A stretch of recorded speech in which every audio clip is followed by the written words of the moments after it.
छत्रपती शिवाजी महाराजांबद्दल सिनेमाच्या दुसराच आहे. पहिला विषय वेगळा होता, त्याचा संदर्भ वेगळा होता.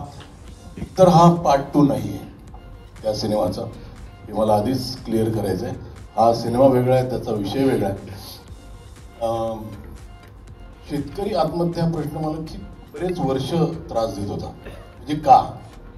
आणि मग त्याचं जेव्हा रिसर्च केलं की काय काय आहे आणि किती त्यांची कर्ज आहेत, का आत्महत्या करतात, तेव्हा असा विचार आला की साधारण एक 14 लाख कोटीचं कर्ज माफ केलंय ऑफ इंडस्ट्रियलिस्ट आणि यांचं, आणि मग शेतकरी का आत्महत्या करतो काही हजार रुपयांसाठी.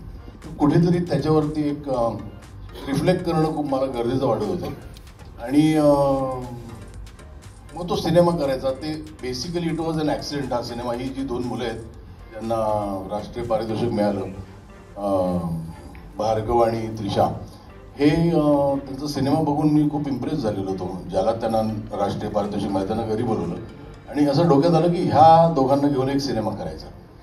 आणि खूप दिवस ते डोक्यात होतं. आणि मग ती 2 शेतकऱ्यांची मुलं आणि त्यांच्या जवळल्यांनी आत्महत्या केली. आणि how would Shivaji Maharaj react to it, हा एक विषय आला. आणि मग ते होत गेलं आणि सिनेमा आकाराला आला. आणि आय एम व्हेरी हॅपी तो आकाराला आला, कारण हा प्रश्न खूपच गंभीर आहे. आजही या वर्षी ओला दुष्काळ आहे, शेतकरी आत्महत्या अजूनही चालू आहेत. जवळजवळ रोज आत्महत्या होते, जवळजवळ नाही रोजच आत्महत्या होतात. तरी आपण का, म्हणजे कॅन वी डू समथिंग, म्हणजे त्याच्यावरती एक फोकस टाकला तर काही होऊ शकतं का. सिनेमा हिरो हिरोईन नाही आहे सिनेमात. हा बेसिकली सिनेमा महाराज किती चिडू शकतात हे कळेल आपल्याला महाराष्ट्रात घडणाऱ्या गोष्टींबद्दल. त्याबरोबर इतरही गोष्टी आहेत ज्या आपल्याला ॲड्रेस करायच्या त्याच्यात. मराठी माणूस हा याची गोष्ट आहेच ती. आपल्याच राज्यात आपलीच कुचंबना होते का, आणि how would Maharaj react to it. 2-3 गोष्टी एकत्र करून हा सिनेमा झाला. अत्यंत महत्त्वाची गोष्ट. आज या ट्रेलर लोकार्पण सोहळ्यासाठी एक विशेष उपस्थिती आहे, ती म्हणजे आपल्या सर्वांचे लाडके महाराष्ट्र नवनिर्माण सेना पक्षाचे प्रमुख सर्वेसर्वा माननीय श्री राजसाहेब ठाकरे. आणि मी त्यांनाही विनंती करतो, कृपया त्यांनीही मंचावर यावं. राजसाहेबांचं कलेविषयीचं, चित्रपटाविषयीचं प्रेम आपण पाहिलेलंच आहे. आणि या सिनेमात जसे अनेक वेगवेगळे मुद्दे आहेत, मराठी अस्मिता, महाराष्ट्र, शेतकरी, या अनेक मुद्द्यांवर राजसाहेब वेळोवेळी बोलतच असतात. Hello hello. आणि या सिनेमाच्या ट्रेलर लोकार्पणाच्या ह्याला राजसाहेबांपेक्षा जास्त उचित माणूस नाही हे सगळ्यांना इथे माहिती आहे. कुठेतरी त्यांचे जे थॉट्स आहेत महाराष्ट्राबद्दल काही, ते कुठेतरी आमच्यात थोडेसे झिरपलेत. त्यामुळे त्यांनी आज इथे असणं हे राईट आहे, ॲब्सोल्युटली. नक्कीच सर, नक्कीच. आणि आता यानंतर मी राहुल पुराणिक सरांना विनंती करेन की त्यांनी माननीय श्री राजसाहेब ठाकरे यांचा सन्मान करावा. कृपया सन्मान चिन्ह, शाल आणि श्रीफळ घेऊन यावे. या सन्मान चिन्हाचं स्वरूप असणार आहे अश्वरूढ छत्रपती शिवाजी महाराज आणि तुळशीचं.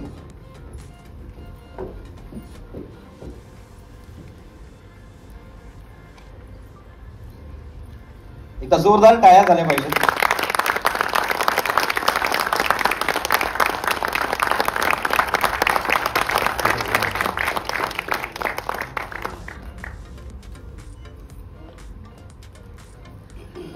मी महेश सरांना विनंती करतो की त्यांनी राजसाहेबांना शाल आणि श्रीफळ द्यावं.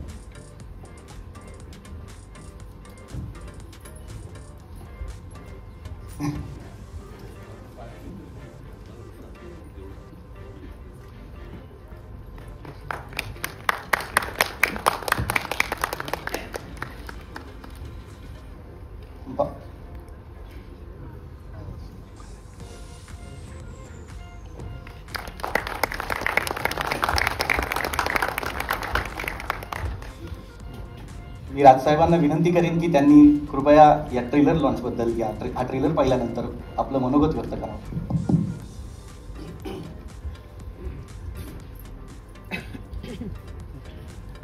माझे मित्र महेश मांजरेकर, त्यांची संपूर्ण टीम आणि माझ्या सगळ्या मराठी बांधवांनो आणि भगिनींनो, मला आज आनंद होतोय की एक काठेवाडी माणूस मराठी शिवाजी महाराजांवरती पिक्चर करतोय.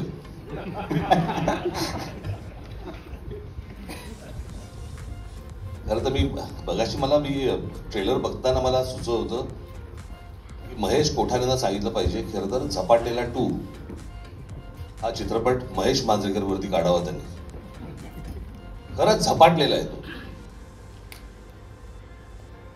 म्हणजे तो कधीही भेटला तरी पण कोणत्या ना कुठच्या चित्रपटाच्या स्टोरीबद्दल बरं एक वेगळाच विचार घेऊन येतो.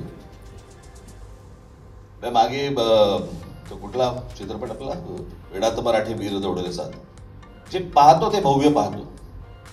म्हणजे आमच्यामधला एक अत्यंत कॉमन गोष्ट अशी आहे की आम्ही दोघेही ज्या गोष्टी पाहतो त्या भव्य पाहतो. आणि शिवाजीराजे भोसले बोलतोय हा पहिला चित्रपट हा मुंबई, ठाणा, पुणा, नाशिक वगैरे या सगळ्या शहरांसाठीचा होता. हा चित्रपट ग्रामीण महाराष्ट्रासाठीचा आहे आणि त्या महाराष्ट्राबद्दलच्या संवेदना जाग्या असल्याशिवाय असे चित्रपट घडत नाहीत.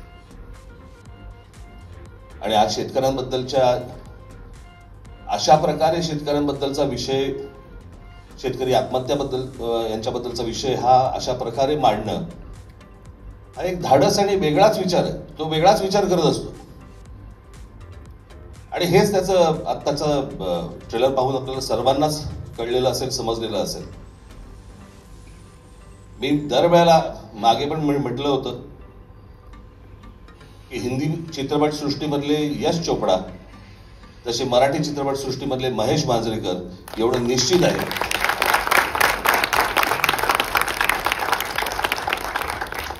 आणि याही चित्रपटाला मला असं वाटतं महाराष्ट्र प्रचंड उचलून धरेल अशी मला पूर्णपणे खात्री आहे. शिवाजी महाराजांवरती अनेक चित्रपट आले, लोकांनी आजपर्यंत उचलून धरले, परंतु ते खरंच शिवाजी महाराजांवरचे ऐतिहासिक चित्रपट होते जे मराठीमध्ये आले. हा वर्तमान आणि भूतकाळ यांच्या संगमावरचा एक अप्रतिम चित्रपट आज महेश मांजरेकर इथे घेऊन येत आहेत. मला असं वाटतं महाराष्ट्रातली मराठी जनता ही तसाच चित्रपट उचलून धरेल अशी मला आशा आहे, खात्री आहे. झी बरोबरच आहे आपल्या. तुम्ही काय ब्लॉकबस्टर घ्यायचेच ठरवले दिसत आहेत बरं का. त्याच्यामुळे सर्वांना मी महेश बरोबरच्या आत्ताच व्यासपीठावरती आहेत तेवढेच नव्हे, याच्यामध्ये काम केलेली ही टिंगणी सगळेच जण आहेत, अनेक लोक याच्यामध्ये यांनी काम केलेलं आहे. त्या सर्वांना माझ्या मनपूर्वक शुभेच्छा. धन्यवाद.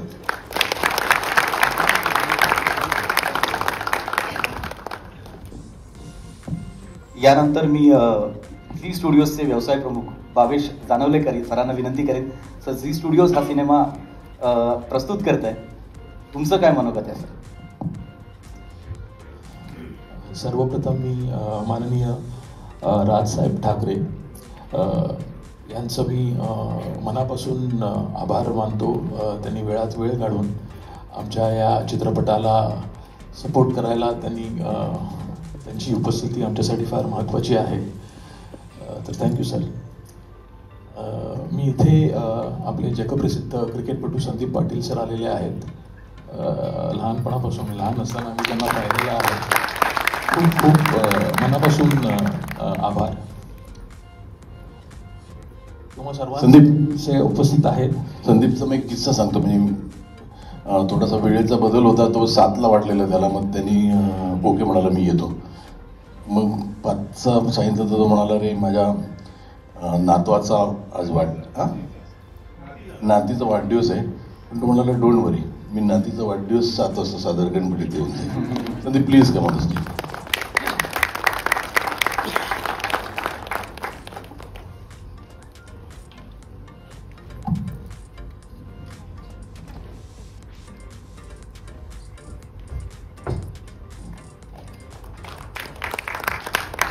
महेश सरांबरोबर आमचा झी स्टुडिओचा हा 5वा चित्रपट आहे आणि एका महत्त्वाच्या विषयावर आहे आणि चित्रपट बघितल्याबरोबर झी स्टुडिओजने याचं भाग होणं अपरिहार्य होतं असं मला वाटतं आणि सो होपफुली हा चित्रपट एक मैलाचा दगड ठरेल याचा मला विश्वास वाटतो. थँक्यू. आणि यानंतर आत्ताच मंचावर उपस्थित असलेले नुकतेच आलेले संदीप पाटील सर. सर, मी तुम्हाला विचारेन, हा ट्रेलर पाहिल्यानंतर तुमच्या प्रतिक्रिया काय आहे? नमस्कार मंडळी, व्यासपीठावरील सर्व मान्यवर, माझा मित्र महेश माझ्या समोर छोटा होता बालवनमध्ये, आज खूप मोठा झाला. अभिमान आहे राजचा. महेश, तुझा पण उत्कृष्ट हा प्रयत्न राहिलेला आहे आणि राज पण बोलला की निश्चितच सर्वांना आवडेल. एक मला सांगावंसं वाटतं की हे आडनाव मध्ये जे कर आहे ना, हे काहीतरी वैशिष्ट्य असतं. तुम्ही मांजरेकर, विजय मांजरेकर म्हणा, वाडेकर म्हणा, सोलकर म्हणा, गावस्कर म्हणा, वेंगसरकर म्हणा, इकडे भालजी पेंढारकर म्हणा, मंगेशकर, पाटेकर, तेंडुलकर सगळे आणि मांजरेकर. हे कर मध्ये काय आहे मला कळत नाही. हे कर मी काहीतरी कर, सारखं काहीतरी करत राहा आणि आम्हाला आनंद देत राहा असंच मी म्हणेन. सर्व जे कलाकार आहेत त्यांचं सुद्धा मी अभिनंदन करतो. फार उत्कृष्ट काम झालेलं आहे. छोटी पण खूपच गोड दिसलेली आहे. सो मला खात्री आहे की हा उत्कृष्ट चित्रपट खूप खूप गाजेल. थँक्यू. धन्यवाद. धन्यवाद संदीप सर. यानंतर मी सर्व निर्मात्यांना विनंती करतो की त्यांनी कृपया स्थानपन्न व्हावं. महेश सर आणि राजसाहेब, तुम्ही कृपया मंचावर थांबावं 2 मिनिटांसाठी. आणि मी आपल्या सिनेमातील सर्व कलाकारांना आणि तंत्रज्ञांना मंचावर येण्याची विनंती करतो.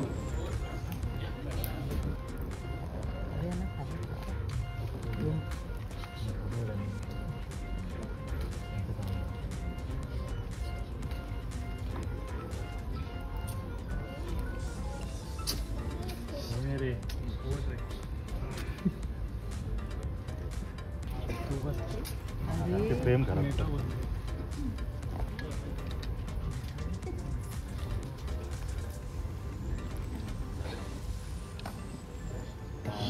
नमस्कार. मी सगळ्यात महत्त्वाची गोष्ट की छत्रपती शिवाजी महाराजांची भूमिका कुठल्याही नटाला मिळते तर ती म्हणजे खूप मोठी रिस्पॉन्सिबिलिटी असते. आणि महेश सरांबरोबर मला कोणाला सगळ्यांनाच त्यांच्याबरोबर काम करायचं असतं आणि मला ती संधी त्यांनी दिली आणि हा विश्वास माझ्यावर ठेवला. त्याच्यामुळे मी Mahesh sir, I love you आणि थँक्यू सो मच. खूप मोठी जबाबदारी होती आणि खूप वेगळा रोल होता. कारण सगळ्यात महत्त्वाची गोष्ट की आजची आपल्या महाराष्ट्राची, आपल्या शेतकऱ्यांची जी परिस्थिती आहे तर ही आकडे हे आपण रोजच्या जीवनात ऐकत असतो, पण हे परफॉर्म करताना मला असं झालं मी त्यात ती सीन करताना खूप अस्वस्थ वाटायचं आणि असं वाटतं की महाराज जर खरंच असते आणि आजची परिस्थिती जर त्यांनी पाहिली असती तर त्यांना म्हणजे किती राग आला असता. आणि तीच त्यांनी त्या वेळेला जर आज जर ते असते आणि जी भूमिका त्यांनी मांडली असती ती सरांनी याच्यात मांडण्याचा प्रयत्न केला. सो माझ्यासाठी तर खूप मोठी गोष्ट होती आणि मला फारच मजा आली. वा वा, धन्यवाद. धन्यवाद सिद्धार्थ. आणि यानंतर इथे जमलेल्या मीडिया पर्सनॅलिटीजला मी सांगू इच्छितो की तुम्ही तुमचे प्रश्न सुद्धा विचारू शकता. धन्यवाद. महेश सर, नेहमी छत्रपतींनी ऐकलेलंच का आपण ऐकतोय? इतके त्यांनी सगळं करून ठेवलंय. इतिहासात त्यांनी सगळे उदाहरणं आहेत, त्यांनी काय काय केलंय, का केलंय. पुन्हाच महाराजांना काय यावं लागतंय महाराष्ट्रात? आता इतके आपल्याकडे थोर नेते, पण तरी काय आहे की मला कायम असं वाटतं की महाराष्ट्रातली लोक ही फारच अकॉमोडेटिंग आहेत. म्हणजे कुणी यावं. महाराष्ट्राचं हृदय मोठं आहे, पण त्या हृदय मोठं पण ते किती सहन करावं याचं पण एक लिमिट असायला हवी. आज कुठल्याही गोष्टीत घ्या, आज सिनेमा घ्या, व्यवसाय घ्या, सगळे इथे येतात. महाराष्ट्रातली लोक त्यांना दरवाजे उघडे देतात उघडे करून आणि नंतर त्या महाराष्ट्रात एक उंट आणि अरबाची गोष्ट आहे ना, तसं होतं. कुठेतरी तो प्राईड आहे, पण एक सहनशील आहे मराठी माणूस, पण इतकं असायला हवं का? आज त्यांनी पण आपला फूट डाऊन ठेवून सांगायला पाहिजे की हे माझं राष्ट्र आहे, मला हवं, द्या ना मला ते. त्यामुळे आणि महाराजांचं ऐकतात ते काय म्हणजे ते दैवत जे आहे ना महाराष्ट्राचं, ते इतकं मोठं दैवत आहे की त्यांनी बोललेलं सगळंच ऐकतात. मग मला आता त्यासाठी 2 पिक्चरमध्ये आधी, पण आता ह्या पिक्चरमध्ये मी तेच घेतलं की ह्याच्यात तर महाराजच बोलत आहेत. बऱ्याचशा गोष्टी आहेत जे माझ्या मनात खतखत आहेत, त्या सांगायला आज त्या मला जर का मांडायच्या असतील म्हणजे अगदी अंडरलाईन करून, तर ते महाराजच हवेत. आणि एक प्राईड आहे ते कधीतरी आपण ते वी हॅव इतकं मोठं दैवत नाही तर you go back to him again and again.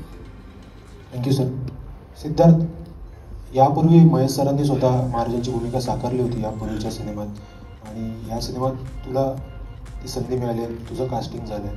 जेव्हा पहिल्यांदा सरांनी फोन केला असेल किंवा प्रत्यक्ष तुला सांगितलं असेल की तुला महाराजांची भूमिका करायची आहे माझ्या सिनेमामध्ये, तुझी पहिली प्रतिक्रिया होती आणि पहिला विचार काय होता? पहिलं तुला काय दिसलं समोर तुझ्या डोळ्यांच्या समोर? सरांचा मला जेव्हा फोन आला तेव्हा त्यांनी मला सांगितलं, तर मी सरांना याच्या आधी कधीच भेटलो नव्हतो, सो सरांचा फोन येणं माझ्यासाठी खूप अनएक्सपेक्टेड होतं. आणि त्यांनी जेव्हा सांगितलं की महाराजांची भूमिका आहे आणि त्याच्यासाठी तुला बॉडी वगैरे बनवायला लागेल, आणि सगळ्यात महत्त्वाची गोष्ट त्यांनी मला सांगितली की हे जे महाराज आहेत जे मला या चित्रपटात दाखवायचे ते प्रचंड चिडलेले महाराज आहेत, तर असे महाराज आजपर्यंत आपण कधीच बघितलेले नाही, आणि माझं विजन तसं आहे, तर हे तुला खूप गांभीर्याने करायला लागेल. तर हीच त्यांची पहिली ओळ होती. त्याच्यामुळे मी खूप ऑफकोर्स एक्सायटेड तर होतो, पण मला जसं मी सारखं मला तेच म्हणावंसं वाटतं की खूप मोठी रिस्पॉन्सिबिलिटी असते, आणि त्यात हे खरंच वेगळे महाराज आहेत जे या चित्रपटात दाखवले, त्याच्यामुळे खूप मोठं चॅलेंज होतं. हॅलो महेश सर, मी स्वरा फिल्मी गप्पामधून.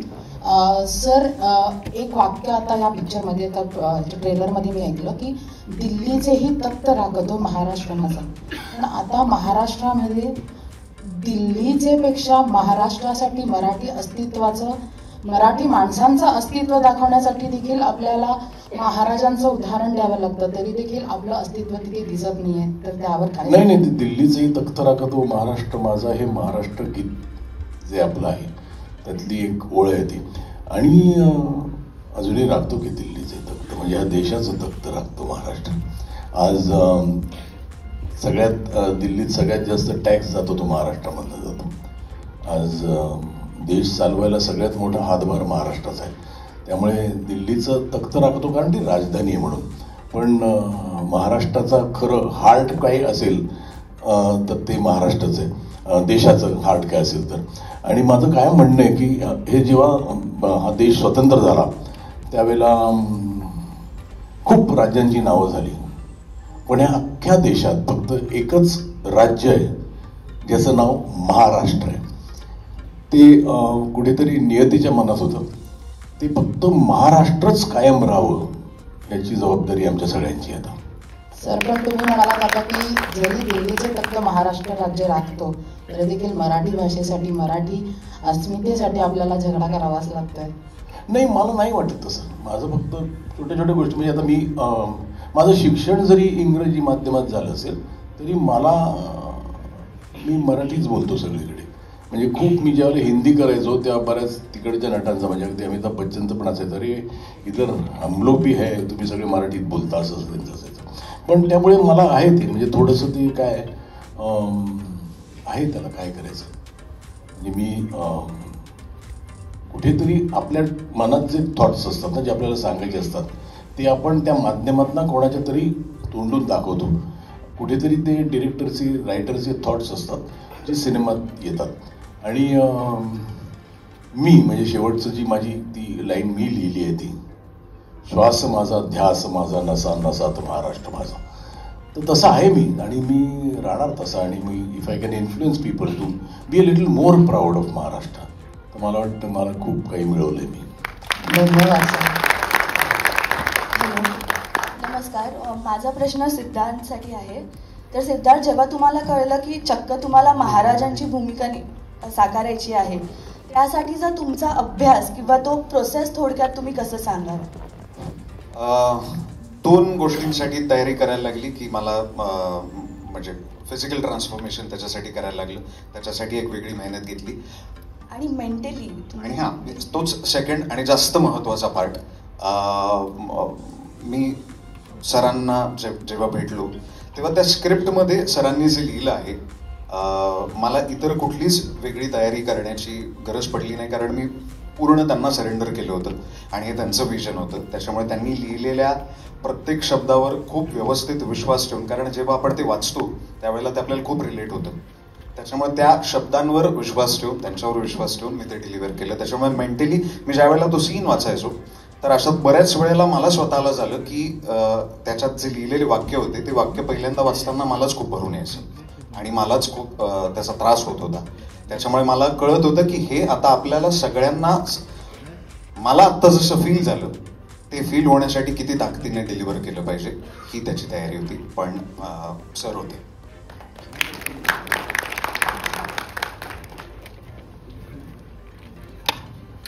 सर, माझा प्रश्न महेश सरांना असणार आहे. जेव्हा पहिल्या भागात, म्हणजे पहिला भाग अर्थात नव्हता, पण जेव्हा मी शिवाजीराजे भोसले बोलतोय हा चित्रपट तुम्ही केला, तेव्हा छत्रपती शिवाजी महाराजांची भूमिका आपल्याला साक्षात टीव्हीवर पाहिली, म्हणजे आपण त्यांना पाहिलं. आणि इथे पण हाच फॉर्मॅट आहे, पण थोडासा ट्विस्टेड आहे तो फॉर्मॅट. आणि मग ती कल्पना तुमच्या डोक्यात कुठून आली किंवा तो थॉट कसा होता या पिक्चरचा? हा म्हणजे हा पिक्चर असा काही करता आलं की पार्ट 2 करायचा आहे. जसं मी मगाशी सांगितलं ना, ह्या मुलांसाठी लिहिलेला पिक्चर.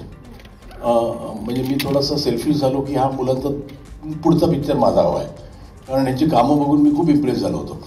तर येत गेला तो सिनेमा, म्हणजे ज्या वेळेला, आणि पहिला पार्ट हा वेगळा होता, त्याच्यात काही खूपच इम्पॉर्टंट इश्यूज मी हाताळलेले, पण हा एक वेगळा विषय हाताळला आहे मी, कारण हा इश्यू हा मला खूप वर्षापासून त्रास देत होता की इट इज पथेटिक. म्हणजे जवळजवळ 1,20,000पेक्षा जास्त शेतकऱ्यांनी आत्महत्या केली आत्तापर्यंत. म्हणजे इमॅजिन करा की शिवाजी पार्क भरून जाईल एवढी लोकांनी आत्महत्या केली, आणि विच इज शॉकिंग. बरं, आणि काही काही गोष्टी त्यातल्या ऐकल्या ना तर अगदी फालतू कारणासाठी, अगदी मुलाला युनिफॉर्म नाही आणला म्हणून, आणू शकला नाही म्हणून आत्महत्या. पहिली आत्महत्या, त्याच्यात तर एका शेतकऱ्याने आपल्या 3 मुलांचं त्यांनाच भजीत विष ठेवलेली आत्महत्या. तर ते इतकं काय आहे की आपल्याला तर ते थोडासा त्रास द्यायला लागला. त्यामुळे हा विषय महाराष्ट्राच्या कानाकोपऱ्यात पोचावा अशी इच्छा होती, आणि तो पोचवायला एक आवाज जगात त्यापेक्षा मोठा आवाज नाही आहे या जगात. म्हणजे मी महाराष्ट्रात म्हणत नाही. इतकी पॉवर कुठली एका व्यक्तीमध्ये असेल ना, तर ती फक्त शिवाजी महाराजांमध्ये. नाही, पण माझा प्रश्न असा आहे की महाराज आपल्याला इथे दुसऱ्या फॉर्ममध्ये दिसतात. तुम्ही म्हणाल की यावेळेस जे महाराज आहेत ते खूप रागीट आहेत, तर त्यामागची कल्पना आणि थॉट कसा होता? नाही, मी तोच विचार केला की आजच्या परिस्थितीत, म्हणजे महाराजांचं त्यांच्या राज्यावर किंवा महाराष्ट्रावर जे प्रेम होतं, तर ते महाराज जर आजच्या काळात आले तर ते किती चिडतील, हा एक थॉट आला. आणि ती जी परिस्थिती बघून ती चीड आहे ती मला लिखाणात आली. आणि जी मला माहिती आहे की पहिल्या काही 1-2 सीनला सिद्धार्थला असं वाटायचं की थोडा सिरियस सीन आहे, इमोशनल आहे, आपण कसं करूया. मी म्हटलं राग हा फिक्स ठेवू, कारण तो राग ठेवला तर रागात बोललेले माणूस पण इमोशनली तुम्हाला अट्रॅक्ट करू शकतो. त्यामुळे ह्या परिस्थितीकडे बघून जी महाराजांची रिॲक्शन आहे ती या सिनेमात आहे. धन्यवाद सर. हॅलो, नमस्कार सर, मी नितीन मोरे, नेक्सअप मराठीमधून. मला तुम्हाला प्रश्न विचारायला आवडेल की काही महिन्याआधी तुमचा एक व्हिडिओ खरंच खूप चांगल्या पद्धतीने व्हायरल होत होता, जो आज सुद्धा तेवढाच गाजतोय. तुम्ही म्हणताय की पुढच्या काही महिन्यांमध्ये मला मराठी चित्रपटाची ताकद दाखवायची आहे, तर हाच आपला चित्रपट असणार आहे की याच्या पुढे सुद्धा काही असणार? नाही, मी आता ठरवलंय की सगळे पिक्चर मी मराठीत करून नंतर हिंदीत करून डब करणार, कारण आपण फक्त तो जो कॉन्फिडन्स आहे साऊथच्या लोकांमध्ये तो आपल्यात का नाही. आपल्याकडे चांगले मेकर आहेत, आपल्याकडे चांगले सब्जेक्ट्स आहेत, कुठेतरी आपण पाठी राहतोय का. म्हणजे जसं मी एक्झाम्पल देतो कन्नड सिनेमाचा.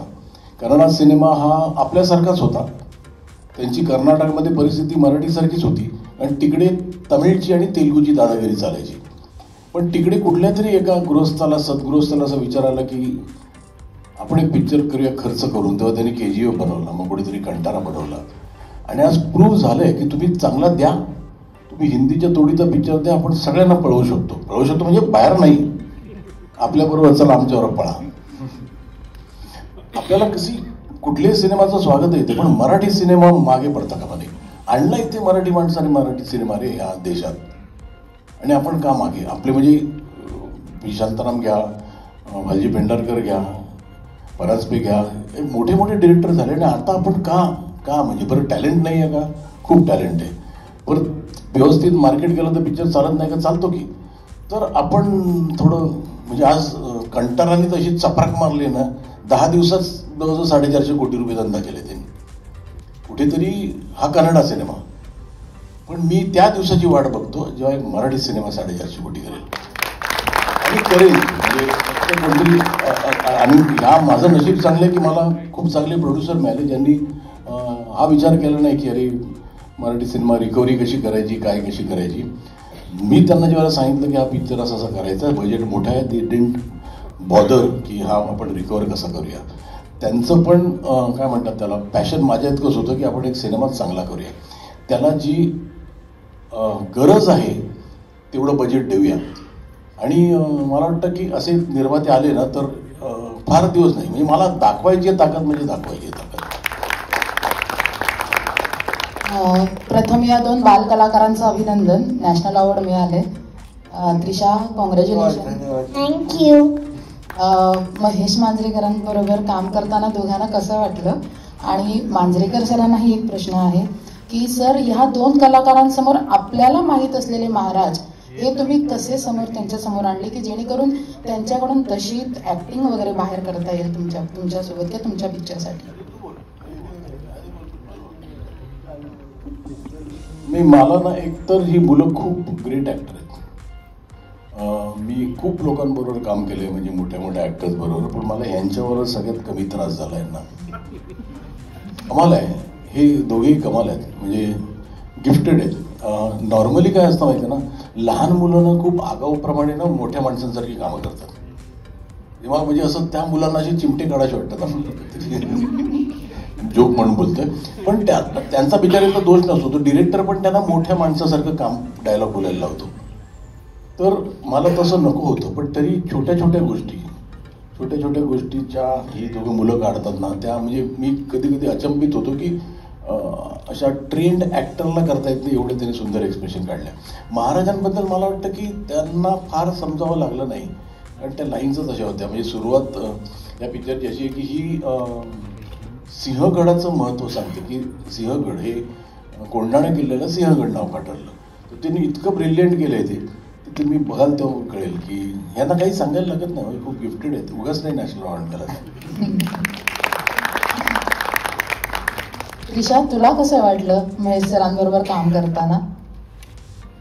मला खूप छान वाटलं महेश सर सोबत काम करायला. Okay, thank you so much. तू पण मला सांग, तुलाही कसं वाटलं? खूप मजा वाटलं महेशांवर काम करायला. खूप मोठी अपॉर्च्युनिटी, एकदा महेशांवर काम करायला माझी संपती जायची. थँक्यू.